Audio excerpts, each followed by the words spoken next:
Hezbollah प्रमुख Hasan Nasrallah के मारे जाने की पुष्टि हो गई है। इजराइल के बाद अब हिजबुल्लाह ने भी इसकी पुष्टि कर दी है। 27 सितंबर की रात इजराइल ने एक साथ हिजबुल्लाह के ठिकानों पर 80 से ज्यादा बम गिराए और हमले में नसरुल्लाह की बेटी जैनब और 2 कमांडर की मौत का दावा इजराइल ने किया है।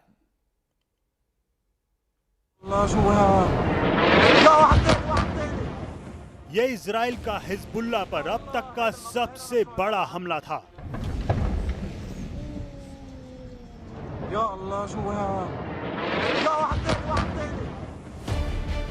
हमला कितना बड़ा था ये समझने के लिए पहले आप ये 3 वीडियो देखिए।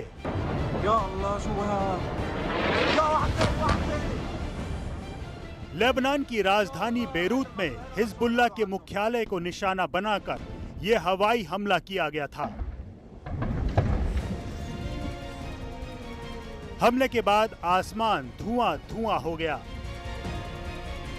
बेरूत के दही में किए गए इस हमले में 6 इमारतों को निशाना बनाया गया। हमला इतना जोरदार था कि 6 इमारतें मलबे में तब्दील हो गईं।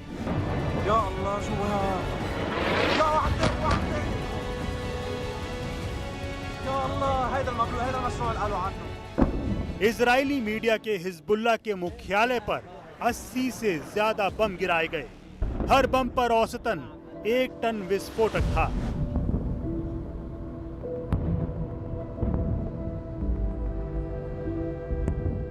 बंकरों को भेदने वाले बंकर बस्टर बमों का भी इस्तेमाल किया गया।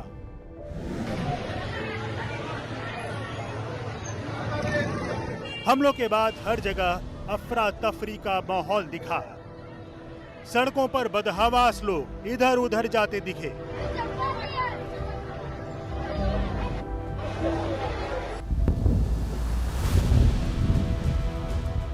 हमला इमारतों को निशाना बनाकर किया गया था, इसीलिए लोग घर के बाहर खुली जगहों पर जा रहे थे। शुक्रवार रात हुए इस हमले के बाद इजरायली सेना ने सोशल मीडिया एक्स पर हिजबुल्लाह प्रमुख हसन नसरल्लाह के मारे जाने की पुष्टि की।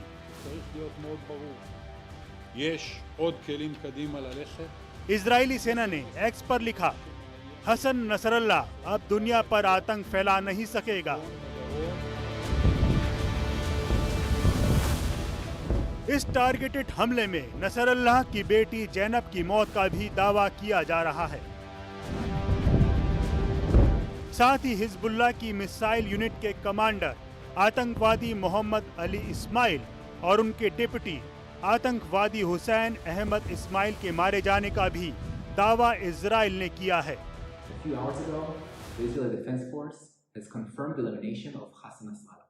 कुछ घंटे पहले इजराइल डिफेंस फोर्स ने हसन नासर, अली कार्की और हिजबुल्लाह के कई उच्च रैंक अधिकारियों की मौत की पुष्टि की है। इन लोगों ने कई लोगों को मारा है। ये अंत नहीं है। जो लोग इजराइल के लोगों को परेशान करते हैं उन्हें ढूंढ ढूंढ कर खत्म कर दिया जाएगा। जैसे हम इस हमले के लिए तैयार थे, वैसे ही हम आगे कई हमलों के लिए तैयार हैं।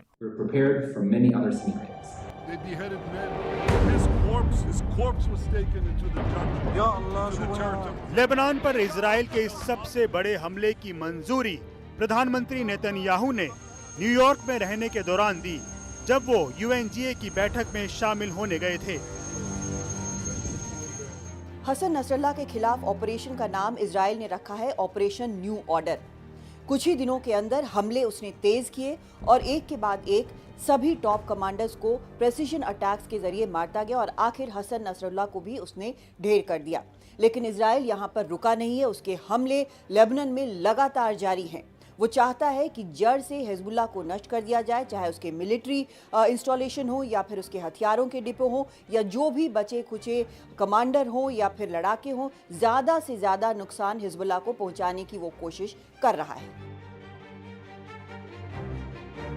इस हमले की अहमियत का अंदाजा इस बात से भी लगाया जा सकता है कि खुद इजरायली रक्षा मंत्री योव गैलेंट, सेना प्रमुख और एयरफोर्स चीफ भी लाइव निगरानी करते रहे। नसरुल्लाह की मौत के बाद इजराइल के डिफेंस मिनिस्टर मोसाद के हेडक्वार्टर भी गए। जाहिर है इस हमले को इजराइल सरकार का नेतृत्व की इजाजत और उनकी निगहबानी में अंजाम दिया गया। नसरुल्लाह की मौत के साथ ही माना जा सकता है कि हिजबुल्लाह के लगभग सारे टॉप के कमांडर मारे जा चुके हैं। 32 साल से हिजबुल्लाह का प्रमुख रहा नसरुल्लाह ही वो व्यक्ति था जिसने हिजबुल्लाह को बहुत ताकतवर बनाया। लेबनान के भीतर राजनीतिक तौर पर भी और पूरे मध्य पूर्व के इलाके में सैन्य तौर पर भी। इसमें उसे ईरान की भरपूर मदद मिली, लेकिन करीब 3 दशक में खड़ा किया गया संगठन पिछले करीब 3 महीने के इजराइल के सघन हमलों में ही ताश के पत्तों की तरह ढह गया है।